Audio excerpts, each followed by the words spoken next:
one of the questions that we solve for a lot in financial planning or developing financial plans for clients is the question of how much life insurance somebody should have. So there's a few different approaches out there. There's some people say 5 times or 10 times your income. How do you think about that that question of how much life insurance someone should have? It's probably the first question. Either my client is asking me or I'm asking them. And obviously it's an important question. That's why we're meeting. I try to be friendly with all my clients, but yeah, I mean, we didn't have that meeting because we are friends, right? So that's what we're there for. We're not friendly. Yeah. And so it's a question that is very difficult to answer, though, because there is no one answer, right? It's a question that an answer can only really be derived from a proper, what's called a needs analysis. And there's many different types of needs analysis, like you kind of alluded to there. Some very simple ones would look at what you've got in assets, right? So your retirement accounts, your current life insurance policies, your income, what do you have in cash?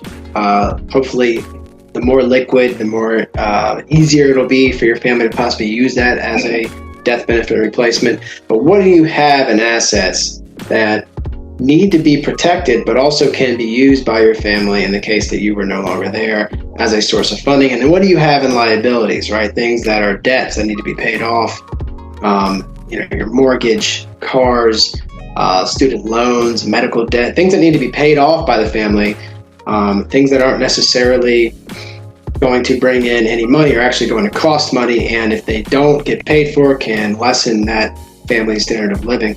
If your liabilities eclipse your assets, we need to make up that gap with life insurance.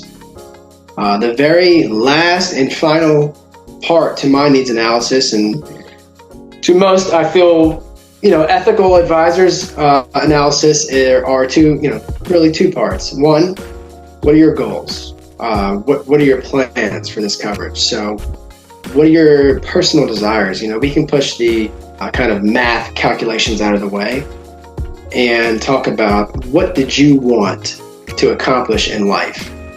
These are things that aren't necessarily going to be readily available on paper if I look at a profit and loss statement, or if I ask you all of these questions about your assets and liabilities.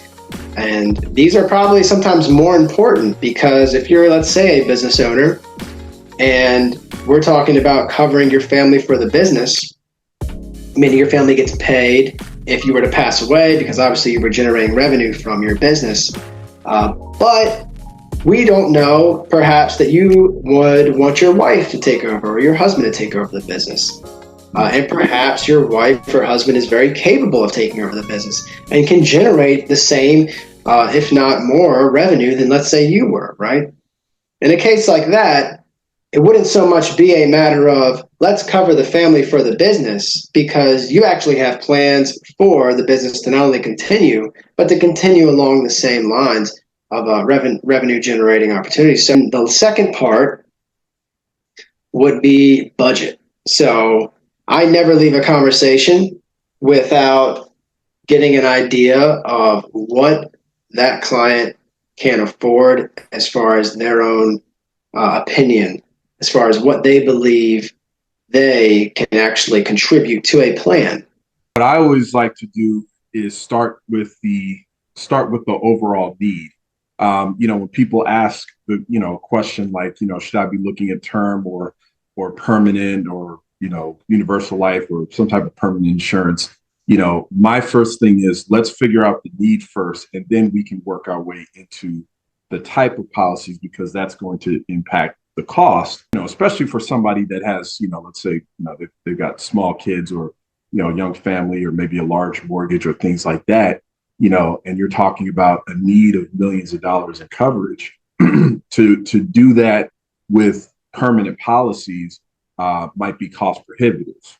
So then that kind of answers, the question in part for you, what type of insurance I should have.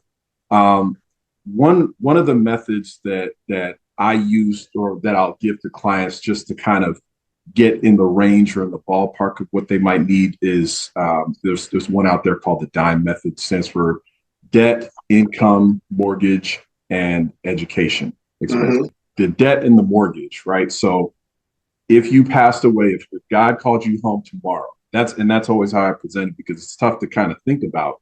But if God called you home tomorrow, what debts would you want to be taken care of for your family, for your loved ones? That could be, a mortgage. That could be car payments. That could be any other types of debt, right? That might be out there.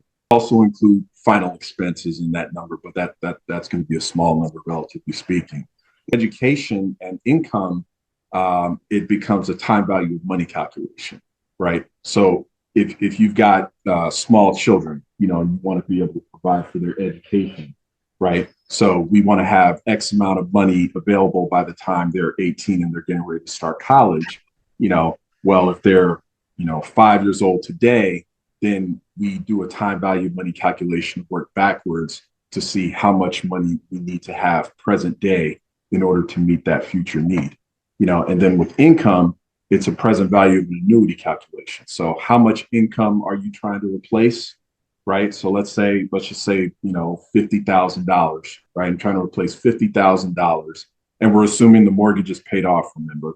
So $50,000 for 20 years, right? Mhm.